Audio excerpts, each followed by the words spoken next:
Սիրելի երիտասարդներ, Ամերիկայի իմ համալսարանում ես մի կարևոր միտք սովորեցի։ Պետության բյուջեն պարզապես թվերի հավաքածու չէ։ Այն նախ եւ առաջ բարոյական փաստաթուղթ է եւ ցույց է տալիս, թե իրականում ում մասին է մտածում երկրի իշխանությունը։ Այսօր մեր երկիրը ղեկավարում է մի մարդ, ում համար ավելի կարևոր է պարգևավճարներ բաժանելը ինքն իրեն ու իր համար աշխատող պերաշկի ուտող իդիոտներին, քան մեր երիտասարդներին հնարավորություն տալը, որ նրանք անվճար սովորեն համալսարանում, անկախ ծնողների ֆինանսական վիճակից։ Ես հասկանում եմ ձեզանից շատերին, ես ինքս անցել եմ բազմաթիվ դժվարությունների միջով, առաջ եմ գնացել, պայքարել եմ, ապավինել եմ միայն սեփական ուժերից, բայց ես չեմ ուզում, որ այնպես լինի, որ դուք էլ ստիպված լինեք անցնել դժվարությունների միջով։ Ես երբեք չեմ ընդունի, որ Հայաստանում երիտասարդի ապագան որոշվի ոչ թե նրա գիտելիքով ու կարողությունով,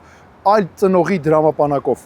Եկեք հունիսի 7-ին վերջ դնենք այս անարդարությանը, երբ ես լինեմ վարչապետ, Հայաստանում ոչ մի երիտասարդ դուրս չի մնա համալսարանից միայն նրա համար, որ չի կարողանում վճարել ուսման վարձը։